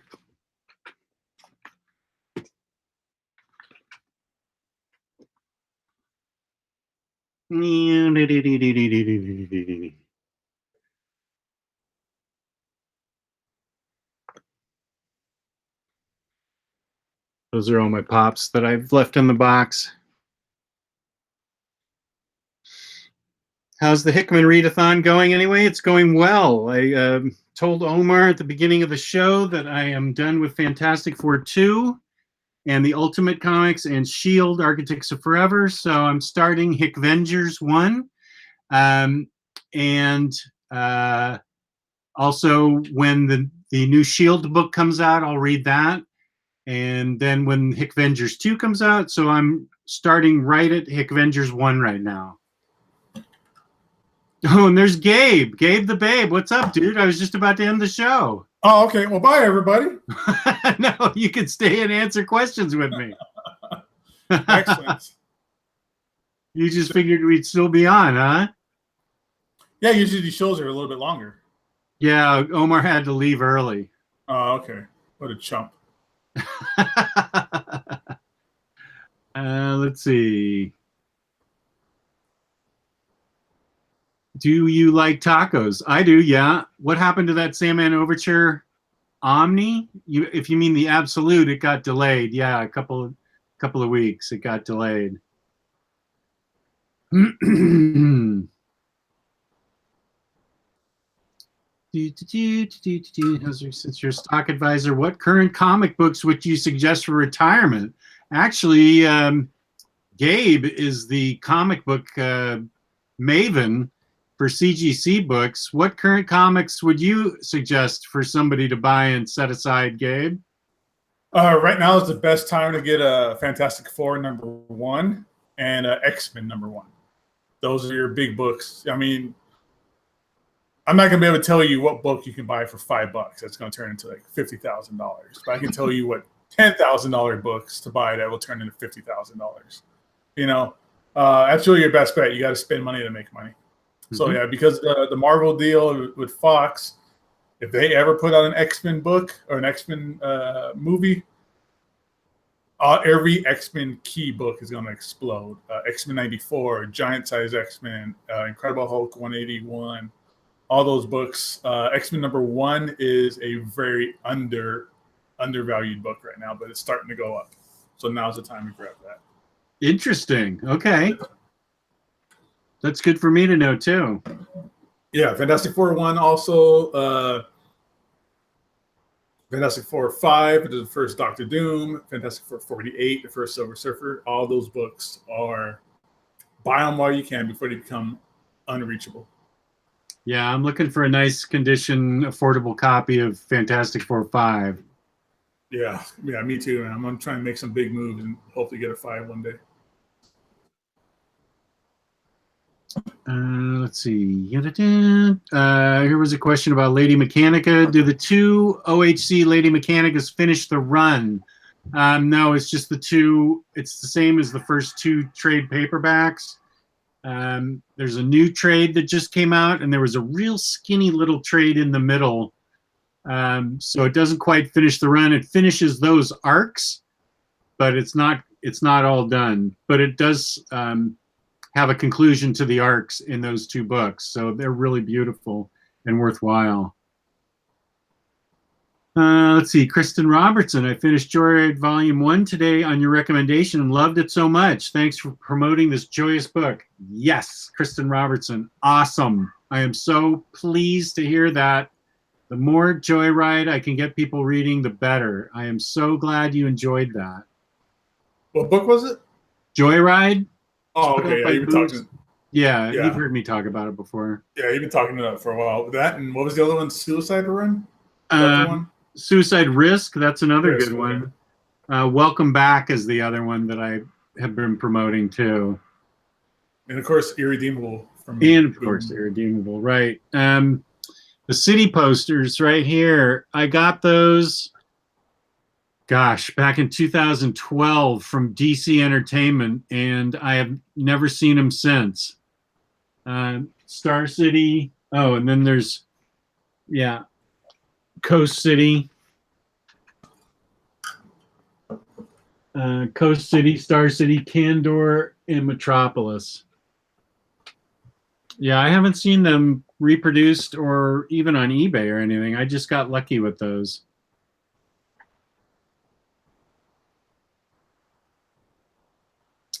What's your opinion of the Black Bolt Medusa relationship in the last few years? I don't like them splitting. I don't like them splitting either. Yeah, I don't like when happy families break up.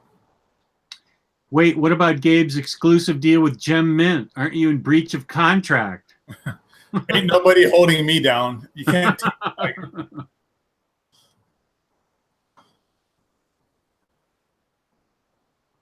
Yeah, but I was on a Gem Mint show, what was it, Saturday night. It was like a 5-hour just live stream of just us hanging out with people. 5 hours? Yeah, it was 5 hours. Holy smoke. It got to the point where both Jim and myself live streamed ourselves driving to Taco Bell. You both went to Taco Bell at the same time? Yeah, we both went to Taco Bell at the same time. Yeah. Oh my gosh, that's awesome. So a lot of big new releases were getting announced today. I saw. I didn't see like the link to the announcements, but I saw what was it, a third omnibus for Sandman got announced. What was that? The DC solicits? Yeah, DC solicits, I guess, right? I didn't look at all of it. I just heard what I think you and Omar were talking about it for a second. Day Tripper is getting an absolute, right? That's beautiful. Yeah, that is beautiful. I'm looking at it, trying to pull it up right now. Vertigo. Tyler Trent said a 1,500-page He-Man omnibus. Jesus. Oh yeah, Omar was raving about that. Super Sons omnibus. Ooh, that's cool. Yeah. Damn, I'm excited for that. That's awesome. Yeah, I agree. Flash by Mark Waid, book 5. That's good. What up, Leslie? Leslie Sell says, "What's up?" in the chat. Yeah, so man, they're really getting through that Mark Waid Flash stuff. Yeah. I know that Impulse is coming out pretty soon. That Impulse omnibus. Right. A lot of people are excited for that one. When is October 31st? I have to wait till then for my Red Hood and the Outlaws Volume 4? That's ridiculous.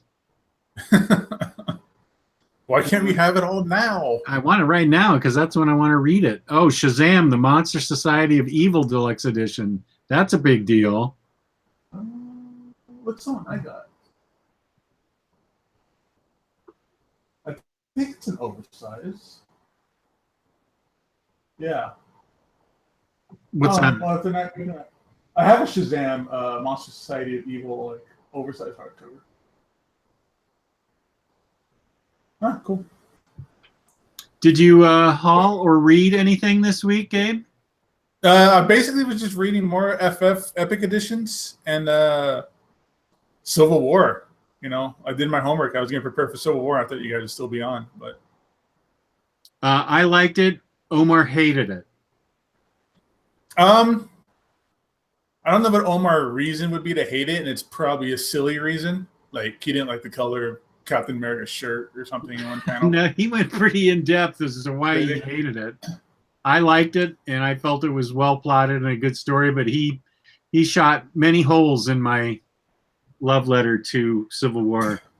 Yeah, this is like Jesus. I probably haven't read Civil War since it was coming out, like in singles. But I don't know what Omar said, but I've seen a lot of stuff in it that's a little contrived and a little just like, oh, now you're all going to turn on Captain America like immediately. Yeah, that was one of his points. Yeah, they just you just say, oh, I don't know. This is kind of a weird situation. I don't know what I think about it. Well, then you're a bad guy. Now we're all going to jump you and attack you. Yeah, and he also criticized the dialogue. He thought the dialogue was sort of stilted. Yeah, no, I felt the same way. Mark Miller loves to put in like current pop culture references. Like there was talk about like Lindsay Lohan in there and things like that. That really dates it. I mean, the reveal of Peter Parker being Spider-Man was just kind of out of nowhere. I mean, I'm sure it probably got built up in the actual like Spider-Man issues, but that just kind of seemed to be just. It was just like you turn the page and he's revealing himself. Like it was no build up or anything at all.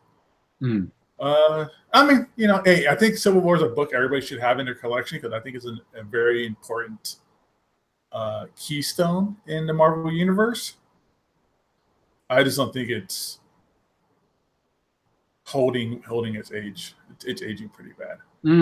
Okay. I hadn't read it before, so I enjoyed it. Okay. And how about hauls? Did you haul anything? No, I didn't haul anything. Not this week. Mm-hmm.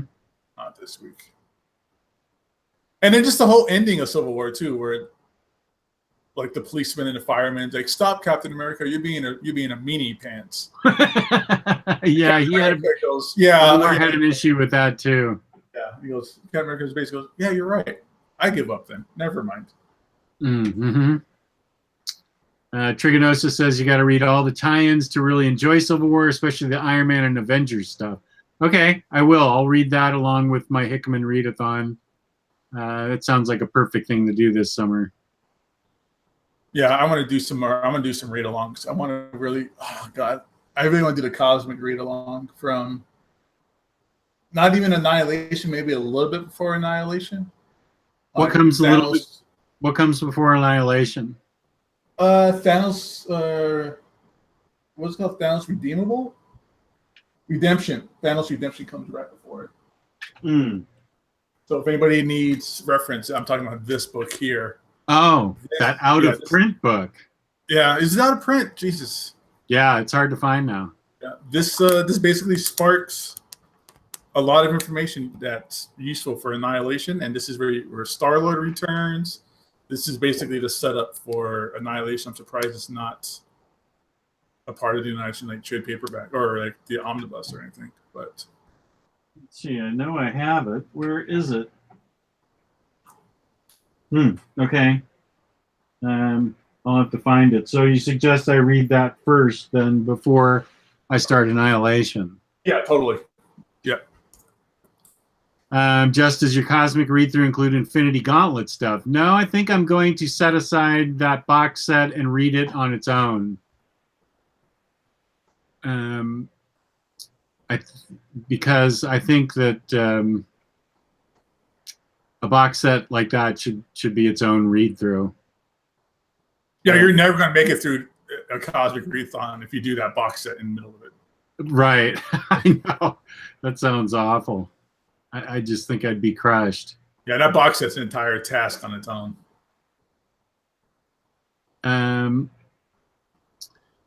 Gabe, what issues are keys for the Death of Superman run?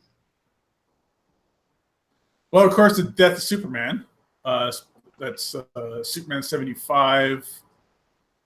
Man of Steel 19, is it? That's like the first full appearance of Doomsday. And I forget what the book is. That's right before the start of the Death of Superman, which is the cameo first appearance of Doomsday. That's a pretty big book. DC books are funny because with DC books, the cameo first appearances are normally more valued than their first full appearances. But with Marvel, it's the other way around, where the first full appearance is the big, expensive books. I'm having trouble finding my Thanos Redemption. Uh-oh. Was it an unsuspecting, casualty of the flood you just never bothered to replace? Gosh, you know what? I wonder if it was, because I felt sure I had it, but it's not down with my Thanos books. I've got several Thanos books, but those are the hardcover ones. I usually keep my softcover Marvel ones over here, and I'm not seeing it. So I'm wondering if I am in trouble, because that thing's out of print and hard to find now. Oh well, I'll look for it.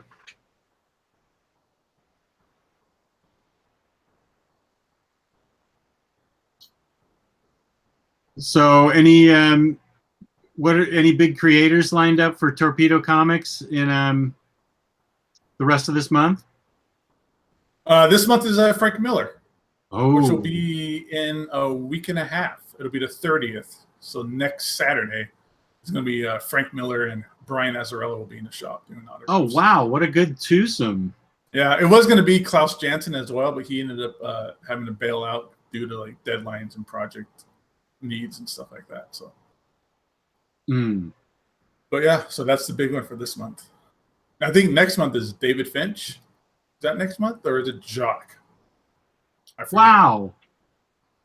I Yeah, can't remember if it's David Finch or Jock. That's awesome. It's all big superstars from here on out. I mean, not like the people we had already wasn't big superstars, because we've had Jerry Conway and we've had Chris Claremont and Frank Cho and Dave Johnson and really big guys like that. But after this, it's Frank Miller, it's David Finch, it's Jock, Greg Apollo, Scott Snyder, Adam Hughes, Jim Lee, Mark Silvestri, Scott Williams, Alex Sinclair, Louis Pataccio. I'm flying out for that Adam Hughes one. Yeah. Hopefully the Adam Hughes one has another person, another guest. We're hoping. I'll be happy with just him. Yeah, but if we got this other person, you would. The person you told me may show up, but you're not sure yet. Right. Yeah, that'd be amazing. Jess, do you have the Giant Days Deluxe hardcovers? No, I haven't. I think I have 1 through 6 of Giant Days in trade paperback, and I just haven't felt compelled to upgrade to the hardcovers yet. It's possible that I might, once the series is completed, I may do that. But as of now, I'm sticking with the paperbacks. So I love the Marvel Epic Collections and Complete Collection. What is DC Comics version? That's a good question. I can't think. That is a good question. They do like deluxe, like trade paperbacks for like Scout or like Sweet Tooth. But I don't think they have an actual line like that for like the normal superhero run stuff. They used to do those showcase ones that were black and white. Showcase Presents. Those are all black and white. Those are like the essentials, like the. Oh, right. Yeah.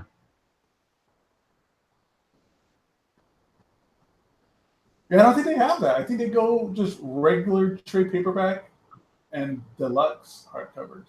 Right. For everything. For all like the superhero kind of stuff. When's Fantastic Four 1 hitting shelves? K-Doc wants to know. August. I think it's the last Wednesday of August, if I remember correctly. I'm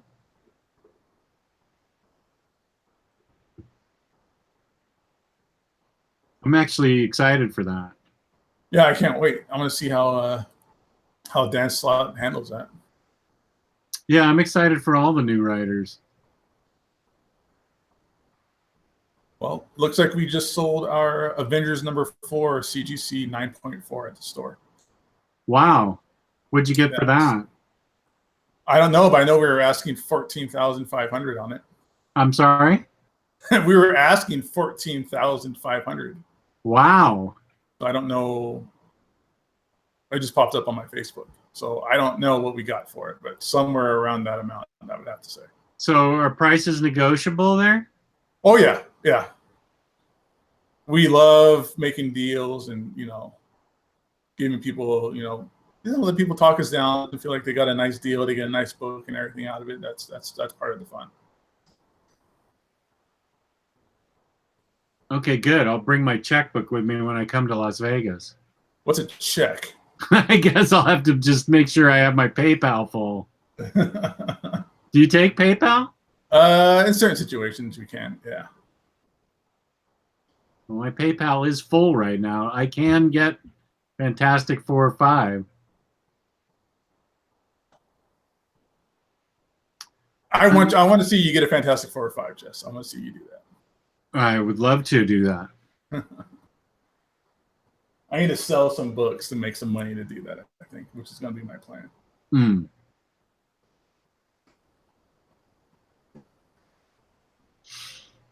Any more questions from the chat? We got Gabe here from Torpedo Comics and Gabe Infinity Watch.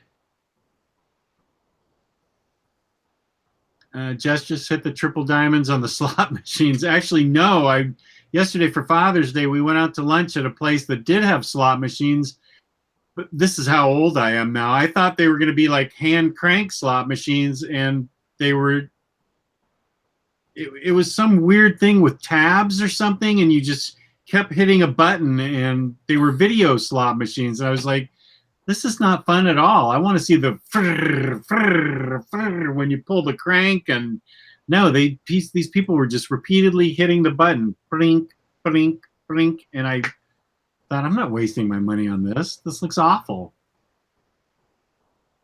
Yeah, you don't get that old sense of when you win, like, and all the coins fall out of the machine.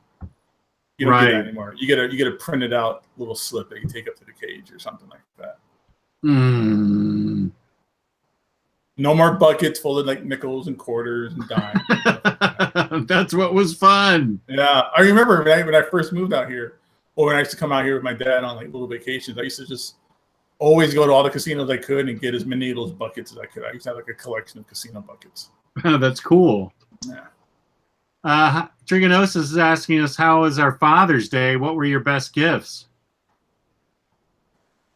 Father's Day was good. I mean, it was basically just like a stay-home day. I grilled some chicken and carne asada and had some beers. Best gift? I don't know. I got my Father's Day stuff last week, and that was all like the Vans shoes and that Vans button-down shirt that I got and stuff like that. That was for my Father's Day gifts. Yeah, Gabe was nice enough, and he also knows me well enough that he sent me the link to that Vans shirt and I immediately bought it for myself. That was like a Tuesday. It came in on a Thursday, and I gave it to my wife, and I said, "Here's my Father's Day gift." And so I got that Vans Marvel Superheroes shirt, which is a really nice quality shirt. I always thought it would be some heavy canvas kind of thing, but it's a very nice material, lightweight and really well made. Yeah, I like it. I've been wearing button-down shirts more these days. Well, this is a X-Men shirt, but you know, I've been dressing up a little nicer these days. Yeah, button-down shirts are awesome. Oh yeah. Gabe, what is your favorite New 52 thing? Besides my New 52 title. Title? What's your favorite New 52 title? What was my favorite New 52 title? Batman was really good. At least the first couple storylines is excellent. Mm-hmm. Court of Owls, Night of Owls, you know, Death of the Family, that kind of stuff. Demon Knights is really cool. I Vampire was really good. I think that was it, really. After that, everything was really cool for like the first couple issues, and then it just kind of fell apart for me.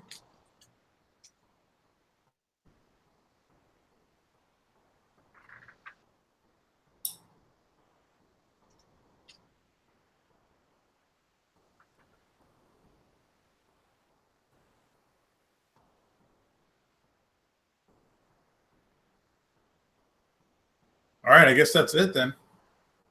Any upcoming statues that interest anyone? Well, I did just get Green Lantern Bombshell. That's a good one. That one's cool. Yeah. The big statues, like the big premium statues, are like XM Studios. Mm. And they're putting out like a Gambit. They're putting out like a Dark Phoenix and a Magneto, but it's like the white helmet and white suit Magneto. It looks awesome. Those things are great, but they're pricey. Those things are like $1,800 or something. Because you got to import it in from like Saigon or Singapore, wherever, and like the import and the shipping fees is about the same as the statue. So like, you know, $800 statue turns into $1,600. Oh, is that why they're so pricey? So that's up in Gem Mint territory. Yeah, it is. You get that stuff at the store too. So yeah. I'm down here, and that's up in Gem Mint territory. There's the importing of statues, and then there's that's like I like bombshells and stuff I can get anywhere, not have to worry about shipping. You see the San Diego exclusive Marvel Gallery Unmasked X-23 and White Phoenix. I have not. Where would I go to see those, Tyler Trent? That sounds Unmasked X-23 sounds cool. I just got the Masked X-23 that I should have bought for 40% off when I was with Fangirl. I pre-ordered them from Big Bad Toy Store. Okay, I'll go on there next and check them out. I like those Marvel Gallery statues. They can be really good. Oh, the X-23 is actually pretty nice. I like that a lot. That looks really cool. Okay, let me do that. Whoops. No, not there.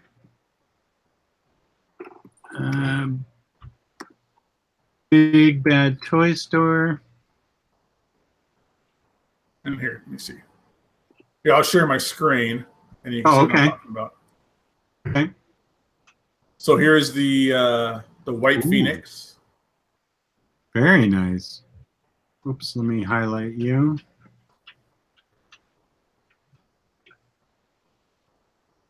Yeah, so there's White Phoenix here, which is pretty nice. The base is kind of basic, but you know, it works. Mm-hmm. And then here's the X-23. Oh, I like really it nice. a lot. There's a bigger picture of her down here, more close-up shots. Oh, yeah, that is really cool. Okay, ding, ding, ding, sold. I I already have a Phoenix one, so and I already have an X23. So but boy, that X23 was sharp looking. Yeah, that one's nice. I'll be at San Diego Comic-Con next month, but I don't know if I'm gonna have time to like hunt down like exclusives or anything. You're gonna be working the booth there? Yeah, I'll be working the booth. Where are you guys? I mean, you guys have a hotel room and stuff? Yeah, that's all taken care of. My flight's already booked and all that stuff. So you're like getting paid to go to San Diego Comic-Con? Yeah, I am. I get paid to go to comic book conventions. The That's convention awesome. that everybody wants to go to, and it's really hard to get tickets for anymore. That is awesome.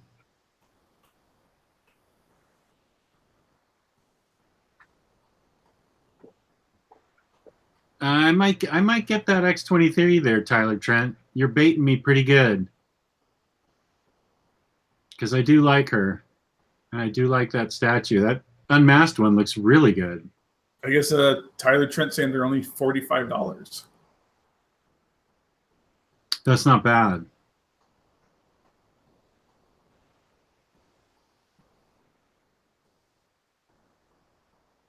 When is San Diego Comic-Con?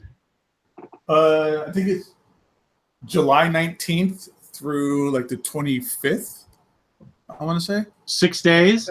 Yeah. Whoa. So like Wednesday through a Sunday? Right, Wednesday through Sunday. Friday, Saturday, Sunday. That's 5 days. So Okay, maybe so even earlier. Well, we're going a day early to set up. Oh, okay. So those are my dates. Well, actually, I'm going down Friday morning and leaving Sunday night. So I don't have to worry with like setting up the booth or tearing the booth down. I just have to just go there and sell comics. Oh, you're just skating right in. That's nice. Yeah. I get to avoid all the heavy lifting this time. Good. Yeah, Paul, I have the Dark Phoenix from last year too, but the White Phoenix does look really good. Okay, well, it's almost 10 o'clock. So, Gabe, you want to tell them where they can find you on YouTube and everywhere else? Yeah, you can find me, Gabe Infinity Watch, on YouTube, Instagram, just about everywhere. And then I'm also on the Omnibus Collectors group on Facebook as well. And you can find me, I think I already said, OmniDog's Vault on YouTube. And we've already promoted IST, InStockTrades.com twice. I'll promote them again.